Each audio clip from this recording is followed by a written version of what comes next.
पिपलादी ऋषि की दिव्य कथा। पीपल और शनि पूजा का रहस्य।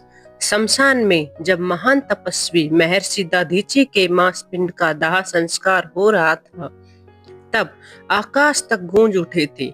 उनके त्याग की गाथा अपने पति के वियोग को सह न सकी।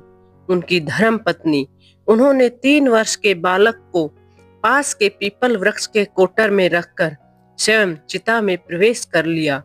उनका शरीर अग्नि में विलीन हुआ, परंतु उस नन्हे बालक का जीवन तो जैसे पीपल के साये में ही ठहर गया।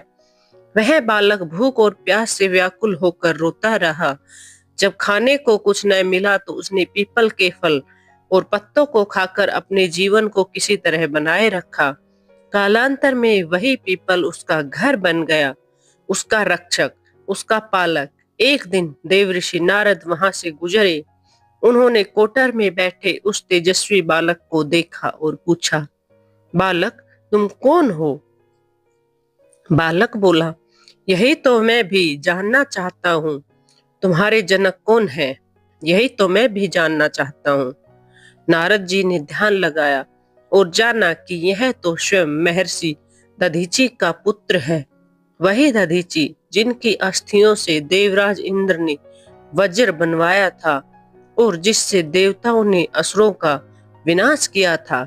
नारद बोले, हे बालक, तुम्हारे पिता की मृत्यु मात्र 31 वर्ष की अल्पायु में हुई थी और उसका कारण था शनिदेव की महादशा। बालक ने पूछा, और मेरे जीवन में यह दुख क्यों आया?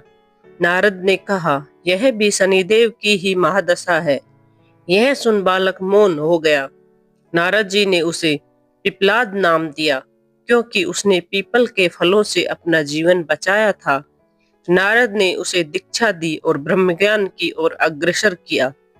पिपलाद की तपस्या और शनि संवाद। बालक पिपलाद ने नारद के वचनों को सत्य करने हेतु ब्रह्मा जी की कठोर तपस्या की। ब्रह्मा जी प्रसन्न हुए और वर मांगने को कहा। पिपलाद ने कहा, मुझे ऐसी दृष्टि दो जिससे मैं किसी भी वस्तु को मात्र दृष्टि से भस्म कर सकूं। ब्रह्मा जी ने कहा, तथास्तु। तब पिपलाद ने शनिदेव का आह्वान किया। जो ही शनि प्रकट हुए, पिपलाद ने नेत्र खोल दिए। शनि जलने लगे, उनकी काली काया तप्त होने लगी। ब्रह्मांड में कोलाहल मच गया। देवता और स्वयं सूर्यदेव भी अपने पुत्र की रक्षा में असहाय थे। अंततः ब्रह्मा जी प्रकट हुए और बोले, पिपलाद, शनि को छोड़ दो और बदले में 2 वरदान मांगो। तब पिपलाद ने शांत भाव से कहा, जन्म से 5 वर्ष तक किसी बालक की कुंडली में शनि का स्थान नहीं होगा, ताकि कोई और बालक मेरी तरह पीड़ा न सहे। जिस पीपल वृक्ष ने मुझे शरण दी, जो उसके नीचे भक्ति भाव से जल चढ़ाएगा, उस पर शनि की महादशा का प्रभाव नहीं होगा। ब्रह्मा जी ने वरदान स्वीकार किया। पिपलाद ने तब अपने ब्रह्मदंड से शनि के पैरों को स्पर्श कर उन्हें मुक्त किया, परंतु उस अग्नि के कारण शनि के पैर दुर्बल हो गए और तब से वे धीरे धीरे चलने वाले शनिचरित यह शनिचर कहलाए। तभी से शनि की पूजा और पीपल वृक्ष की आराधना का महत्व स्थापित हुआ। कहा गया है कि जो व्यक्ति शनिवार या अमावस्या के दिन सूर्योदय से पूर्व पीपल पर जल चढ़ाता है, उस पर शनि की दृष्टि सदैव कृपालु रहती है। महर्षि दधीचि का त्याग, माता का सतीत्व और पुत्र पिपलाद की तपस्या, ये तीनों मिलकर एक ऐसा संदेश देते हैं जो आज भी अनंत काल तक प्रासंगिक है। भक्ति, त्याग और श्रद्धा से बढ़कर कोई शक्ति नहीं।